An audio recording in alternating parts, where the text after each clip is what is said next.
Growing up, it's likely that people are going to shove a huge amount of different books in your face to read. Textbooks, picture books, fantasy, and with a ton of these, there was a theme or genre that I don't really see a ton of people talking about, which is basically animals with human features. Now, these anthropomorphic animals seem to pop up a lot in YA, and of course you got the classic Redwall, the trauma-inducing Watership Down, and the utterly insane Warrior series that I have nothing but love for, and it makes sense.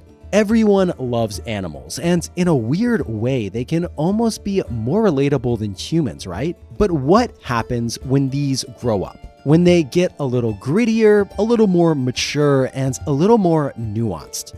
Well, that's where MouseGuard comes in. Now, this absolutely gorgeous graphic novel series is kind of like Redwall on steroids with the stakes ramped up to 11. You get lulled into a false sense of security with these tiny, cute little mice with their tiny little villages, then bam, they're chopping each other's feet off, getting murdered by an army of crabs, and dealing with famine. But it's all tied together nicely with this rich, detailed world and characters that you can't help but root for. And this in turn sparked a huge fandom, spawning its own tabletop game, which has arguably been as popular as the books themselves. But in recent years, I kind of personally drifted away from the series, and it all got me wondering why things have been so quiet. Well, it turns out that a good amount of stuff has been going on, from the movie fiasco to an almost 15-year stop within the mainline series. So, in this video, I'm going to do my best to break down the surprisingly long history, the incredible and detailed world building of the story, and where everything is at today to understand whatever happened to MouseGuard. Hi everyone, my name is Otto, and welcome to Exits Examined. We'll be exploring series, franchises, and more after their prime time has seemingly come to an end. If that sounds good to you, there's a like and subscribe button below, and I just want to give a huge shout out to my patrons who make this all possible. So the best way to describe MouseGuard is imagine you're starving for some of that sweet, sweet fantasy dopamine after a long day at work. You open the fantasy fridge and just say screw it and decide to throw everything in. Redwall, D&D, The Wind in the Willows, Lord of the Rings, maybe even a little bit of Attack on Titan, all mixed together with a healthy season of comic book inspiration. It sounds totally crazy, but what comes out of that oven is surprisingly not an abomination and actually is not only edible, but absolutely delicious. Created by David Peterson and first published in 2006, MouseGuard is a graphic novel series with a unique blend of fantasy, adventure, and in lack of a better word, it just has a ton of heart in it. Now, on face value, it's pretty easy for these cute little mice to lull you into a false sense of security, but there are some surprisingly dark and downright brutal scenes and implications here. But backing up a minute, let's start at the top. The series is about, well, the MouseGuard, and in order to understand them, we have to understand the world that they live in. Like in the real world, the mice, as you might imagine, are pretty small and face constant threats from almost everything, including predators twice their size and even just the elements themselves. But instead of just accepting their lot in life, they formed the MouseGuard, and this is much, much more than the name implies. The guards are protectors, guides, and explorers, and in charge of border patrols, pathfinding, tracking weather, and of course battling the many predators that want nothing more than to snack on the mice. Quote, "We as Guard offer all that we are to protect the sanctity of our species, the freedom of our kin, and the honor of our ancestors. With knowledge, sword, and shield, we do these deeds, never putting a lone mouse above the needs of all or the desire of self above another. We strive for no less than to serve the greatest good." So, as you might have picked up from that oath, the MouseGuard isn't just some ad hoc Minutemen group. They're a noble, well-organized troop steeped in tradition. And there's a ton of details and world building about the Guard, which is seriously impressive considering that these volumes aren't really that big. So, throughout the story, we get all these little hints about the world. Basically, the different ranks within the Guard and how it's a matriarchy. And when the story does go into detail, yeah, it dives head first into into it. Take the Black Axe, for example. It's basically the mice version of Excalibur, which is a combination of words I never thought I would say. Anyway, it's a legendary weapon forged by a heartbroken mouse who lost his family to predators. It's been passed down generation to worthy champions who in turn take the name of the weapon itself to become the Black Axe. And the story goes into tremendous detail about this, and we actually get the name of every champion along with the exact dates they held the title, which is really cool. And speaking of the Black Axe, yeah, the mice definitely need their Black Axe/Batman-esque hero. This world is out to get them, no doubt about it. It's a brutal place, reflecting the huge struggles these tiny little guys face just to survive. The guard has had to deal with threats from all sides, including enormous predators like foxes, dangerous oppressive weather, and even traitors within their own ranks. And the volumes reflect this brutality during the fights themselves. Mice accidentally get their feet chopped off, and in one scene, one character gives one of our heroes a pelt of another character as means of apology for their wrong deed. And when you stop to think about it, in this world, that's like the equivalent of giving someone the skin of another human, so geez. But that all being said, there's also a beautiful, quaint side to this world that balances everything out. There's these gorgeously drawn woodlands and oceans that feel inviting and also somehow terrifying because they loom so much larger than the mice. But despite these harsh settings, we see that the mice find a way to make it work, from far-flung ocean towns, intricate medieval cities, and abandoned maze-like tunnels, and every single one of these places is filled with lovingly crafted details. And these details are literally just bursting through the seams in almost every single panel, and it's some of the most impressive environmental storytelling and world building I've seen, because so much of the lore and history is given to us in this way. The way that these little villages are hidden in with the environments and the clever inventions that the mice use to survive are in stark contrast to the other animals in this world, who, although are intelligent, are never seen forming as complex societies. And it all points to how the mice might not be the largest creatures in this world, but they're definitely some of the most intelligent. We really get a sense of just how ingenious and inventive this society of mice is to have survived in this precarious world. And with all these details here, you really get a sense that there's a mutual trust here between the author and the reader. The author trusts that you are an intelligent human who can pick up what he's throwing down, which is all too rare of a thing. We see gorgeous glimpses of glass-blowing cartographers and little mice pirates, which are my favorite, all within their own beautiful worlds. And what's truly impressive is that even with all these details and additions, the story manages to just keep going at a brisk pace without filler or really stopping. It never feels extraneous or expository. Now, the setting is really only half of it because the characters themselves are just incredible. Peterson has mentioned in interviews he came up with the characters before pretty much anything else like the setting or the plot, and you can really see this because at the core, it's a character-driven story. Now, I'm not even going to try to lie, my favorite has to be the impulsive Saxon, but we also have the wise and level-headed Kinsey, who is apparently based on one of Peterson's friends, and they all just ooze personality. Everything about them, from their movements to their clothes, weapons, dialogue, you can just get a sense of what each of them is about almost instantly. And I think the moment that I personally really fell in love with the series was the moment Saxon's tiny little disappointed no swordplay speech bubble hit me. And in interviews, you get the feeling that Peterson just loves them all too. And you can see he can't help but smile when he's talking about the characters. Now, actually, speaking of Saxon and Kinsey were some of the first characters he thought up. And it really goes to show that even though the setting is incredible, the heart of the story is about the characters. And you can even see this in some of the standalone volumes as well, because the characters there are equally as fleshed out, like Piper the Listener, who's just great. And this is one of the things I appreciate most about the series, is how the characters evolve over the course of it. In later issues, we get to see Liam, Kinsey, and even characters as seemingly one-dimensional as Saxon in a whole new light. Now, instead of expanding the scope and focusing on bigger conflicts like so many other series do, Mouse Guard does the opposite. It zooms in on the characters and their personal journeys, and it all kind of feels like a D&D adventure with your high school friends. And just like in those, it's with these small, intimate moments that everything really comes together. Like with Kellenall and Conrad loving life and enjoying berries, that it really shines. But importantly, it's not just mice here, and one of the most interesting aspects about Mouse Guard is that every animal here has its own culture, and sometimes even have alliances, like the mice being able to ride the hares kind of like horses, which is super cute.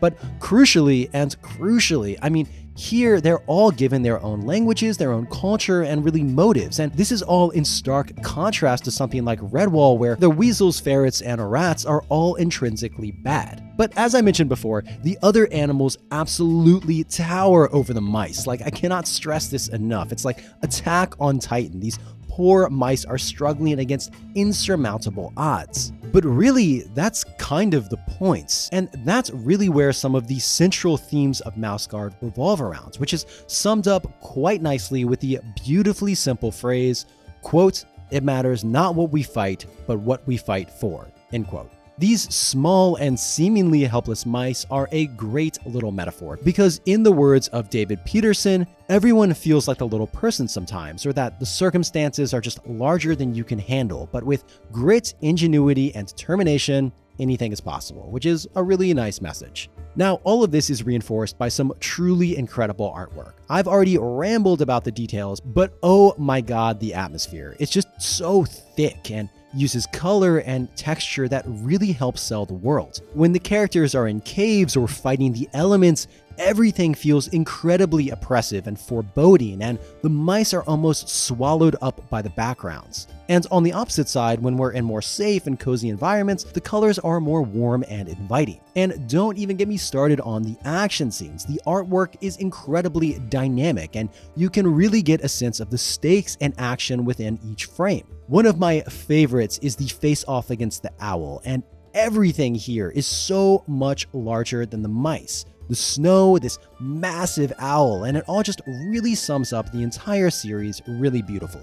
But importantly, it's not just the big dramatic moments that are impressive. Even the smaller details are gorgeous, like these illuminated style intro pages, or even the patterns on clothes. They're all beautifully rendered, and it feels just palpable. The volumes themselves also feel super immersive. Everything from the unusual square format to the super detailed maps of the world. It all feels in-universe, like you're reading a fairy tale, and it's clear that Peterson put a ton of thought and care into every aspect of his artwork, and I just cannot gush about it enough. Now, I gotta say, reading these with a Fantasy Tavern playlist in the background was an excellent way to end my day. 10 out of 10 would highly recommend. So, as far as what the series actually entails, well, it's pretty simple. The Mouse Guard series is divided into 3 primary storylines. Fall 1152, released in 2006, Winter 1152, and The Black Axe, released in 2010. Each of these consists of 6 individual issues and have been collected into hardcover volumes that include additional content like prologues, epilogues, and world-building guides. A 4th series, Weasel War of 1149, is currently in development, and don't worry, we'll talk about that one much more later. But in addition to the mainline series, there's also a spin-off called Legends of the Guard, and this one is a super endearing idea. Basically, Peterson gives this type of narrative framework, and different authors and illustrators weave their own stories into it. It's kind of like a multi-guest artist spotlight, and it's super cool because it showcases a diverse range of artistic styles, and it's really interesting to see how other artists approach this world as far as storytelling and aesthetic, and it's just really cool that Peterson opened up the series in this way. Aside from that, there's also been short stories set in the Mouse Guard universe for Free Comic Book Day, and many of these stories have been compiled into Baldwin the Brave and Other Tales. As far as reading order, well, it's right there in the names. Start with fall, then go into winter. But aside from those two, I think that they could really be read in any order. Black Axe is a prequel of sorts, and Legend and the short stories are usually their own closed-off stories, although sometimes they reference other characters or locations in the mainline series. Now, aside from all that, we also have a smattering of other companion books as well, and these include The Art of Mouseguard, which is basically some cool behind the scenes history and process behind the series, and also has some really fun little reference photos, with my favorite being this boiled crab for the crab scene. Anyway, then you also have Mouseguard Coloring Book, which is exactly what you think, and ABC Mouseguard Alphabet Book. And this one is maybe the most out of left field of all. Now, importantly, it was written by Peterson, but not illustrated by him. But the illustrations are really gorgeous in their own right. Finally, there's also been some Mouseguard sketchbooks, which are kind of like the personal art book of Peterson. So that's a pretty good amount of graphic novels, and you'd think with the success of them, this would translate well onto film or TV, but oh boy, this was not the case. Now, there were of course plans to make Mouseguard into a major motion picture, but unfortunately, due to a series of events, this never saw the light of day. Now, initially, it seemed to be gaining pretty good traction in 2016 when 20th Century Fox announced it, but this all came to a pretty sudden and jarring halt in 2019 when Disney purchased Fox, and the merger shut things down literally 2 weeks before production was going to begin. Now, at the time, there were efforts to ship the film somewhere else, like potentially Netflix, but this unfortunately never panned out. This was made all the more tragic and tangible when the director, Wes Ball, revealed a ton of concept art, including 10 minutes of test footage, and yeah, it looked extremely interesting. And although it was all test footage, I think it really reflected the original imagination and ingenuity of the world.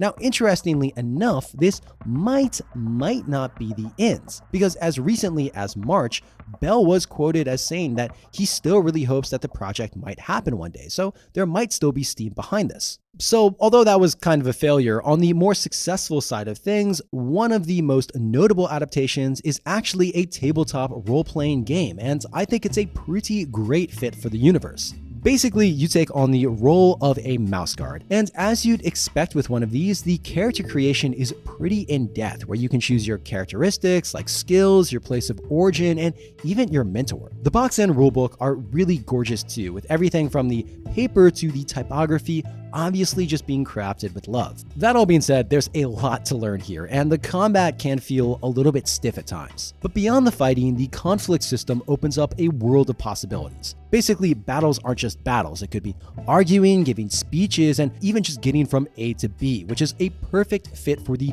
harsh world of these mice. Now, the rock, paper, scissors combat might take some getting used to, but I think it's manageable. And in the end, it's a really perfect setting for role-playing, but the system might not be for everyone. Now, aside from that, remember when I was talking about all the tiny details in this universe? Well, some of the sharper-eyed among you might have noticed a board game in some of the volumes that looked suspiciously like chess. Turns out that Kinsey and Saxon's little game became a real-life board game called Swords and Strongholds. It's a super cute tactical game that's pretty easy to set up. And I guess the best way to describe it is kind of like chess with cards. Now, I couldn't find this being sold on the official site anymore, but I hope that this is still a thing, and I hope I can play it one day, because I can totally imagine that this would be perfect for playing over a glass of mead or something at a Renaissance festival. So if you go to one and see me there, I'm happy to play around. Now, of course, Mouseguard has a bit of a cult following, and the fandom is alive and kicking and seems to be a huge stomping ground for fan drawings. And some of these are so great, with people's take on some of the classic characters or just making their own. But it's not just the drawings, there's also fanfics, and one of my favorite was this super interesting one that combined the worlds of Redwall and Mouseguard. And yeah, I guess Martin the Warrior would totally be in the Mouseguard. Anyway, I'll link some of these below for the curious. Now, speaking of games, sadly and very tragically, there are no video games in this setting, which is truly a shame because I think there are so many different types of games that would be really cool in this setting. I can totally see something like a indie TRPG here, maybe something like Fell Seal, Arbiter's Mark, and hopefully in the future, something like this comes up. So hopefully some developer takes this up in the future. Now, if you had paid attention to the dates I gave for the mainline series, you'd notice that in recent years, the books seem to have dried up a bit. And this was due to a number of issues, including family illnesses that Peterson was dealing with. And on top of that, the movie probably took up a ton of time, which sadly panned out for nothing. But That's not to say that there's been no new releases. There was a side story released in 2021 called The Owl Hen Caregiver and Other Tales, and is a collection of 3 stories with endnotes where David describes his inspiration for each one. Now, it's hard not to see the influence of grief and loss in these stories that Peterson was probably dealing with, but the world building is still super strong with him, and apparently one of the stories was partly inspired by one of the stories in Legends of the Guard that was kind of an origin story where the mice were originally champions of larger species, and it's one of those instances, basically a fan story influencing the creator, and this circle of inspiration is really endearing to see. Now, the big one, of course, is the long-awaited The Weasel War of 1149. This is the working title for the upcoming 4th volume in the main Mouse Guard series. Set in, you guessed it, 1149, it'll cover the Mouse Guard's war against an invading force of weasels. Peterson has gone on record as saying he's a bit apprehensive about it because, as you might guess from the title too, it's all about war. So the scope of the story and the scenes are going to be much grander than what we've seen in the past. Now, we're going to see a ton of the main characters here, including Kinsey, Sadie, and Saxon. Plus, we'll get Liam's origin story, basically how he was noticed by the Guard in the first place. Peterson has said it's going to be bigger, bloodier, but not necessarily gorier. Now, painfully, this was teased all the way back in 2013, but details about the official release date have been a bit vague. But we do know a few interesting key details. It's scheduled to be divided into 8 issues, which will make it the longest Mouse Guard graphic novel to date. And the entire thing is going to be divided into 2 hardcover volumes. And we know that work is at least being done on this, and it might not be far off, but don't quote me on that. Now, if you can't wait any longer for a new Mouse Guard, well, there's actually been some new stuff pretty recently. Well, sort of, kind of. There was a Magic the Gathering collaboration with Peterson for their new expansion, Bloomburrow, and the cards just perfectly capture the Mouse Guard essence to a T. He's done a few of these cards, and this has all been released pretty recently, as in summer of 2024.